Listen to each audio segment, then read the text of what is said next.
നമസ്കാരം. മലയാളി വാർത്തയിലേക്ക് സ്വാഗതം. ലാൻഡിങ്ങിന് മിനിറ്റുകൾ മാത്രം ബാക്കി നിൽക്കെ വിമാനത്തിന്റെ എമർജൻസി എക്സിറ്റ് വാതിൽ തുറക്കാൻ യാത്രക്കാരന്റെ ശ്രമം.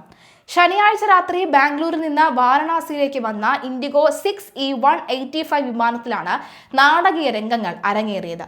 ഉത്തർപ്രദേശിലെ മൗ സ്വദേശിയായ മുഹമ്മദ് അദ്നാനാണ് വിമാനത്തിൽ പരിഭ്രാന്തി പരത്തിയത്. തന്നെ പ്രേതം ബാധിച്ചതാണ് ഇത്തരം പ്രവൃത്തിക്ക് കാരണമെന്നാണ് ഇയാൾ പിന്നീട് പോലീസിനോട് അവകാശപ്പെട്ടത്. എന്തായാലും ഈ മണ്ടത്തരം കാരണം പോലീസിൽ നിന്നും അടി കിട്ടാതിരിക്കാനാണ് ഇയാൾ ഇതിങ്ങനെയൊക്കെ പറഞ്ഞതെന്നാണ് സിറ്റിസൺസ് പറയുന്നത്. എന്നാലും രാത്രി 8:15 കൂടി ബാംഗ്ലൂരിൽ നിന്ന് പുറപ്പെട്ട വിമാനം യാത്ര ആരംഭിച്ച് 15 മിനിറ്റ് ആയപ്പോഴാണ് അദ്നാൻ എമർജൻസി വാതിലിൽ തട്ടാൻ ശ്രമിച്ചത്. അന്ന് ക്യാബിൻ ക്രൂ ഇടപെട്ട് ഇയാൾക്ക് താക്കീത് നൽകി.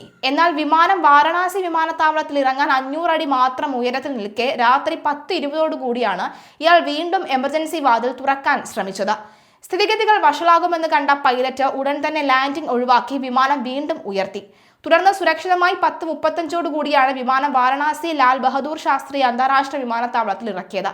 വിമാനം ലാൻഡ് ചെയ്ത ഉടൻ തന്നെ അദ്നാനെ എയർലൈൻ സുരക്ഷാ ഉദ്യോഗസ്ഥരും CISFും ചേർന്ന് കസ്റ്റഡിയിലെടുത്തു.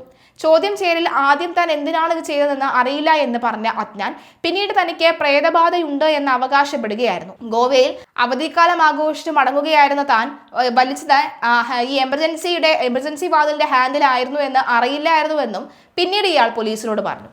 യാത്രക്കാരുടെ സുരക്ഷ അപകടത്തിലാക്കിയതിന് അദ്നാനെതിരെ പോലീസ് കേസെടുത്തു. മൗവിലുള്ള ഇയാളുടെ കുടുംബത്തെ വിവരം അറിയിച്ചിട്ടുണ്ടെന്നും അന്വേഷണം പുരോഗമിക്കുകയാണെന്നും പോലീസ് ഉദ്യോഗസ്ഥർ വ്യക്തമാക്കി. ആകാശത്തുണ്ടായ അപ്രതീക്ഷിത നീക്കങ്ങളിൽ ഭയചകിതരായ യാത്രക്കാർ സുരക്ഷിതരായി തന്നെ ലാൻഡ് ചെയ്തതോടുകൂടിയാണ് ആശ്വാസത്തിൽ ആയത്.